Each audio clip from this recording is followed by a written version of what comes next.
Assalamualaikum warahmatullahi wabarakatuh.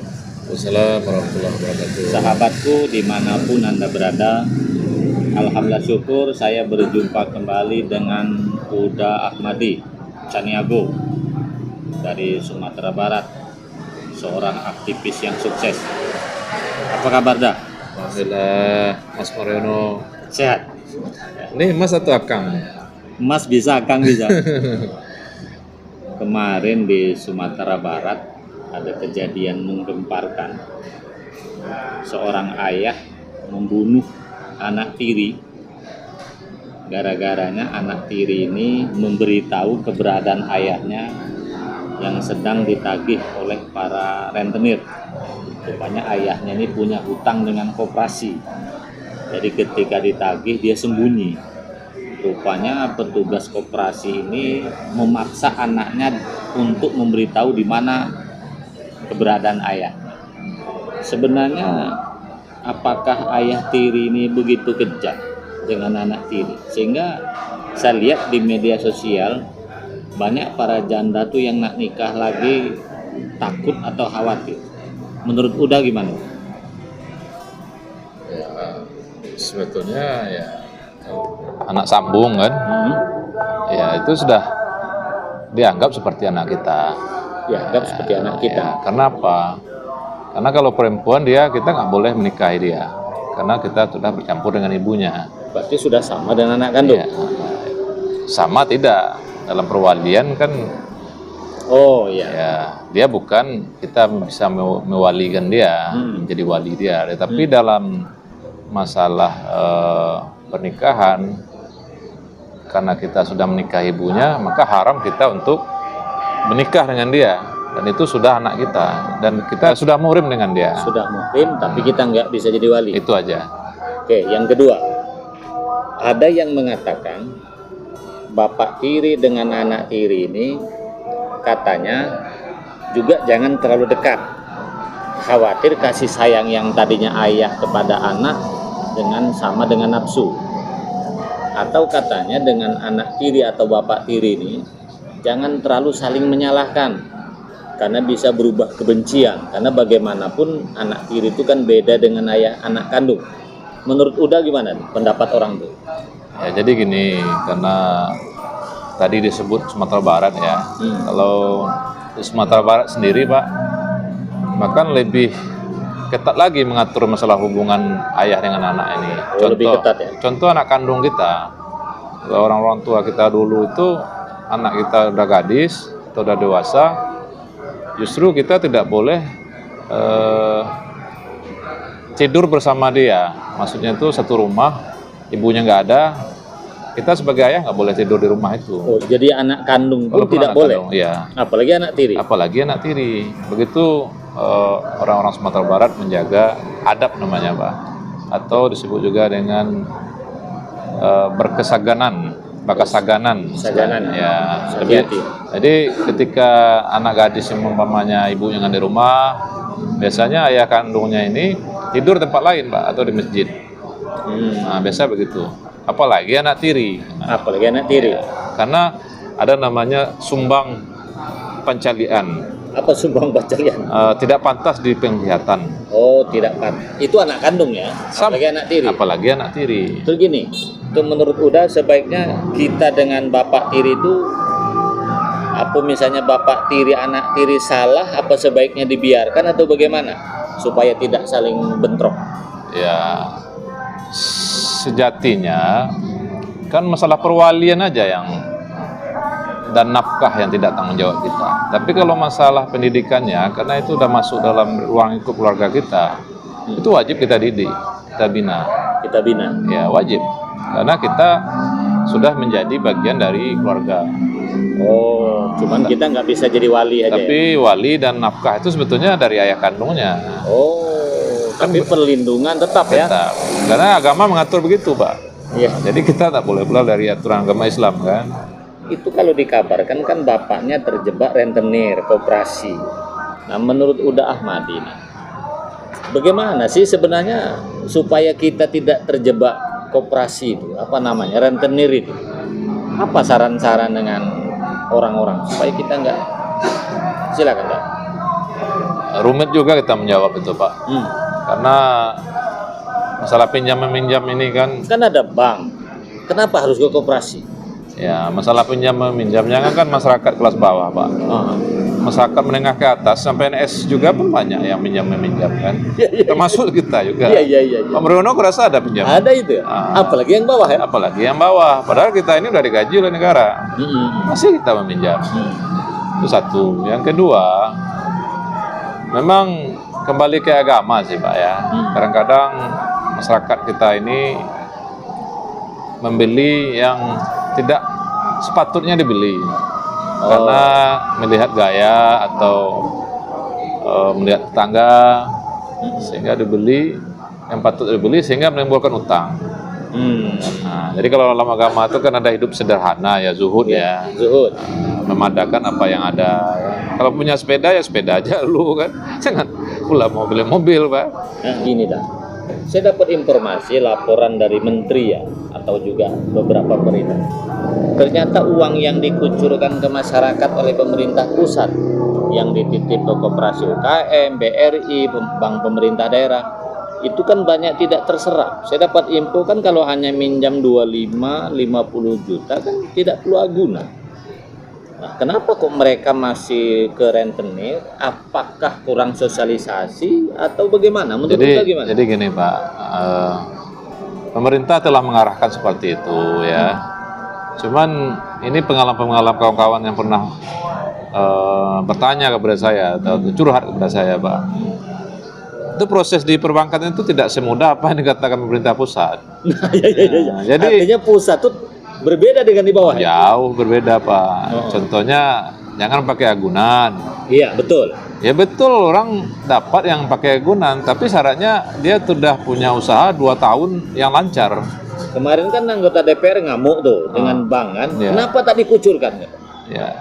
Ya sekarang begini Pak, kalau Bapak punya usaha 2 tahun itu lancar ya, untuk apa pinjam uang lagi di bank? Karena nggak lancar lah kita pinjam. Karena mau mulai usaha maka orang minjam. Nah kalau itu tak berlaku di bank. Pak, Bapak pergilah ke bank. Syaratnya tulis tuh, punya usaha 2 tahun sudah berjalan. Kalau bicara usaha 2 tahun sudah berjalan Pak, itu apa pinjam lagi?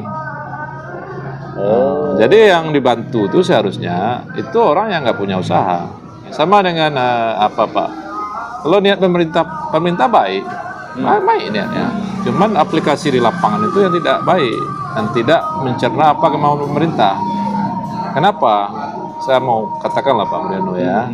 Kalau dikasih ke korporasi, satu bank ini dapat dana umpamanya 50 M, ya. Kalau ini dikasih ke rakyat kecil, ya kan, dia nggak dapat feedback. Oh betul. Tapi kalau dia kasih ke satu saja pengusaha, mereka dapat feedback dari dana 50 M tadi. Termasuk feedback fee. Semualah. Iya. Pasti balik duit itu. Ya. Yang kedua ada fee pula. Pasti. Nah, kalau ini kan jelas feedbacknya. Kalau dikasih rakyat 5 juta, rakyat mau ngasih apa? Susah lagi ngurus kan. Kalau dikasih pun ya potong 50%, 50.000. Kan lama mengumpulkan Pak. Iya. Kalau 50 M kali 5% aja berapa? Itu bunyi kemana-mana lagi kan. Bunyi mana-mana lagi. Nah itu satu. Yang kedua, Bapak perhatikan, mohon maaf, kelompok tertentu itu lebih mudah minjam ke bank daripada kelompok tertentu. Kenapa? Karena kelompok tertentu ini tidak mengerti halal dan haram, Pak. Iya. Yang penting dia dapat, dia kasih feedback, sudah. Sehingga terjalinlah komunikasi yang baik. Apa lihatlah, ada enggak mantan bankir yang miskin? Nggak ada. Walaupun banknya tutup, Iya. dia tetap kaya raya. Nah, itu udah rahasia umum, Pak. Sekarang kan sudah ada koperasi yang dibentuk Pak Prabowo melalui Pak Menterinya kalau nggak salah. Itu koperasi merah putih. Ya. Apa harapan Uda Ahmadi kepada koperasi merah putih ini dalam kaitan memberantas rentenir? Silakan Dak. Ya. Sistem itu kan udah dibentuk ya. Sistem sudah dibentuk. Ya, bagus. Bagus. Ya, tapi kembali ke SDM-nya, Pak. Oh iya. Ya, SDM di sama daerah dengan masing- perbankan tadi. Oh. Sistem pemerintah kan udah bagus, Pak. Sudah bagus. Dia kucurkan dana ke bank, tolong cairkan ini pada UKM. ya kan? Sementara di banknya menumpuk, Iya, dana itu menumpuk. dana itu menumpuk, nggak sampai ke UKM, berarti SDM yang bermasalah. Iya. Terutama pimpinan-pimpinan banknya, bukan kasirnya Pak. Kasir kan tukang bayar ya kan. Ya. Nah ini harus dibenahi. Orang-orang yang mengkhianati rakyat ini harus dibereskan di negara ini Pak. Baru bagus. Termasuk koperasi ini tadi. Termasuk koperasi itu kan. Kabarnya kan mau disiapkan dana 5M Ya. untuk mengatasi kesulitan ekonomi masyarakat, termasuk mengucurkan bantuan beli pupuk katanya, termasuk membeli hasil petani. Nah, gimana saran Bapak? Kira-kira lah. Ya kembali Pak. Sama dengan dana desa. Berapapun dana dikucurkan oleh pemerintah, kalau SDM pikirannya korupsi aja, itu lebih bahaya lagi Oh, Pak. yang dimaksud SDM itu termasuk moral ya? Ya, SDM koperasi. Bapak pernah dengar nggak KUD? Apa itu kau? Koperasi unit desa. Oh iya Zaman zaman Pak Soeharto. Harto. Hebat kan? Tapi perhatikan berapa KUD yang bertahan sampai hari ini.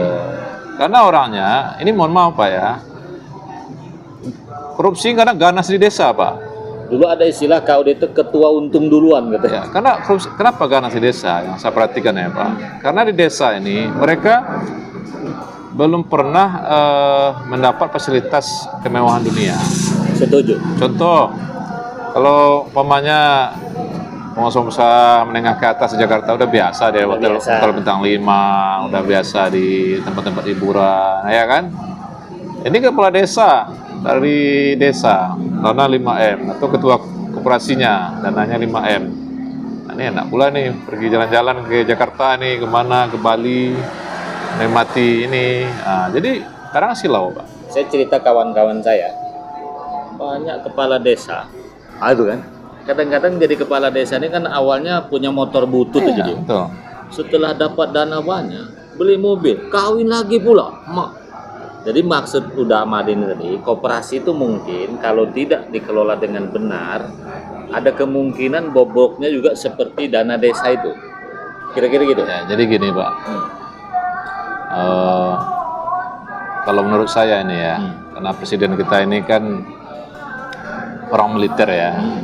Jadi negara kita, yang negara kesatuan ini, yang berbeda-beda suku, agama, latar belakang, harus dipimpin dengan karakter militeristik Pak. Disiplin, Disiplin. termasuk disiplin administrasi. Dalam masalah apa tadi? Semuanya ya. Dalam masalah koperasi tadi. Kalau bisa satu pengawasnya itu kodim Pak, anggota kodim atau anggota koramil. Nanti dianggap duit fungsi ABRI lagi. Ya memang begini Pak. Iya ya.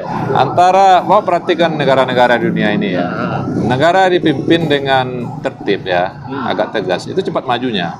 Contohnya Cina, contohnya Vietnam, ya, contohnya Rusia.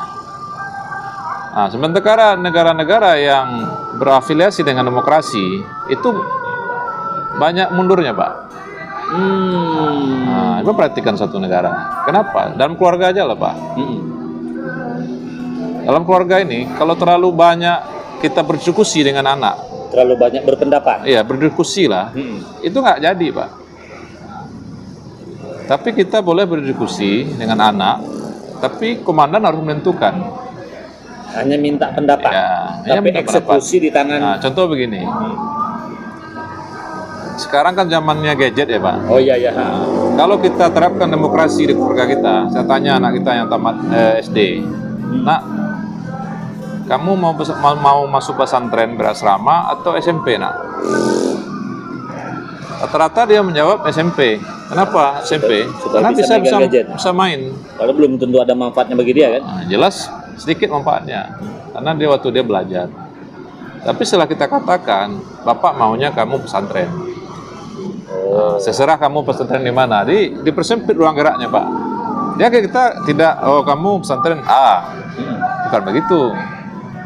Bapak maunya pesantren kamu. Tapi terserah Kamu mau di mana, penting pesantren berasrama. Nah, sehingga akal dia untuk main gadget kan bisa dieliminir dengan tadi. Ya, begitu juga bernegara Pak. Nah, saya kira Pak Presiden kita paham lah ya. Nah, karena sesuatu yang dipimpin dengan cara demokrasi ini lambat Pak majunya Pak. Contoh kita bertiga Pak ya, itu kita harus tentukan satu pemimpinnya. Islam mengajarkan begitu Pak.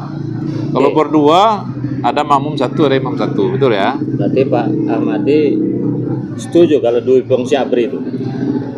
Bukan masalah dua fungsi, Pak. Bukan kan cerita militer tadi kan? Bukan. Nah. Kalau saya bukan dua fungsi, maka multifungsi. Wah, lebih gila lagi tuh. Iya, Ya, ampun. multifungsi, Pak. Kenapa? Kalau dua fungsi terlalu sempit. Ya? Dua aja. Ini multifungsi. Nah gini, Tara. Sekarang Bapak tanya dulu. Heeh. Kan multifungsi. Hmm. Sekarang TNI juga ikut membantu di bidang ketahanan pangan. Betul nggak? Iya. Di bidang bencana alam, di bidang kesehatan, betul? Mm-mm, Kan betul. multifungsi. Karena TNI ini dibiayai oleh rakyat, Pak, untuk membantu rakyat. Oh, betul. Ah. Setuju. Jadi gini dah. Ah. Saya ungkapan muda tadi. Saya ada kesimpulan. Kata dosen saya. di Ini istilah Surabaya. multifungsi mungkin dari saya nih, Pak ya. Iya, iya. Kan selama orang tahu Jadi kata multifungsi. dosen saya dulu. Tidak ada satupun negara maju itu yang demokrasi. Nggak ada. Semuanya diktator. Walaupun ada yang ngaku-ngaku demokrasi, itu hakikatnya diktator kan. Ya, sekarang Arab Saudi, Pak, Ah, itu kan diktator. ya. Amerika kan diktator tuh kan. Walaupun katanya bapaknya demokrasi kan. Nah, sekarang ini kita selama ini, Pak, saya kan aktivis 98 juga saya nih, Pak. Hmm. Jadi dulu kita mengagung-agungkan demokrasi ya. Kita menganggap demokrasi inilah yang terbaik. Nah, ternyata dalam 25 tahun kemudian babak belur juga, Pak. Korupsi malah menjadi-jadi. Mulai dari kepala desa, bahkan kepala dusun lagi, Pak. Sampai ke atas. Mungkin makin parah. Kalau dulu korupsi itu adanya di Kementerian Pusat aja, Pak. Di bawah nggak berani. Ya dah, kembali ke koperasi merah putih. Kabarnya selain koperasi itu dibentuk, pegawainya 7, dana yang disiapkan 5M. 5M itu bukan berarti diberikan ya, Ya. tergantung kebutuhan. Akan dikasih mobil 1, Ya. truk. Menurut Uda Ahmadi, seperti apapun banyaknya dana yang dikucurkan, kalau pengawasannya kurang ketat, dan salah satu ketat, itu memang libatkan TNI. Salah satunya mungkin apa yang di desa-desa itu kalau TNI Babinsa. Babinsa. Oke, terakhir dah. Apa saran-saran Uda untuk kepala desa atau lurah-lurah, minimal kepala desa lah, agar rentenir itu tak sampai ke desa-desa dah. Karena kabarnya sekarang rentenir di kampung-kampung termasuk tempat saya dah, itu sudah masuk ke atas Iya, gunung. sekarang kalau kita bicara rentenir, Pak, jangan di kampung, di Batam ini banyak, Pak. Kenapa? Mau apa? Rentenir satu sisi positif bagi masyarakat. Oh, ada positifnya. Positif, Pak. Koperasi keliling itu kan. Iya, iya. Kenapa? Dia nggak banyak syarat. Yang penting Bapak punya gerobak aja, meja satu, udah Pak atur aku agak set 3 Iya ini. juga. Ada juga yang berhasil minjam duit rentenir. Ada. Nah, cuman yang gagal ini digunakan tempat yang lain. Nah, Saya begini, Pak, mohon Iya, maaf. iya, iya, Ini iya. saya ada kedai kopi tempat saya itu memang pengumpulan rentenir. Kalau siang dia ngopi di sana di Batu Besar. Saya lihat bagus juga. Ada ijazah anak ini ditahan oleh sekolah karena nggak bayar. Di Batu rentenir. Nah, ibunya jual lontong, jual sarapan pagi lah. dalam kondisi darurat rentenir itu membantu. Bantu dapat jazah anaknya. Anaknya bisa kerja di PT. Coba kalau tak ada Kemudian emaknya bayar per hari gitu. selesai juga. Selesai, Pak. Nah, Cuman saya, alangkah indahnya kalau dari dana pemerintah kan. saya katakan, Pak, di negara ini aparat ataupun petugas lah ya, yang melayani seluruh hati itu kan susah, Pak. Dia melayani berarti ada maunya kan. Ya, tentu aja lah, Pak. Kita ngurus apa-apa kan. Kalau ada duit pelicin, cepat jalan ya, Pak. Kalau tak ada itu, Bapak, saya cobalah. iya, iya, Bapak pergi kantor lurah aja, titipin 100.000 di situ, dia maaf Bapak. selesai. Sebentar Bapak dipanggil tuh. Tapi kalau kosong-kosong aja tunggu dulu ya Pak ya, Pak Lurah nggak ada. Kan orang timur kan tepo seliro katanya. Nah inilah yang tidak melayani setulus hati Pak. Oke, dah marif dah. Makasih oke. dah. Mana bapaknya. Cukup sekian. Assalamualaikum warahmatullahi wabarakatuh. Assalamualaikum warahmatullahi wabarakatuh.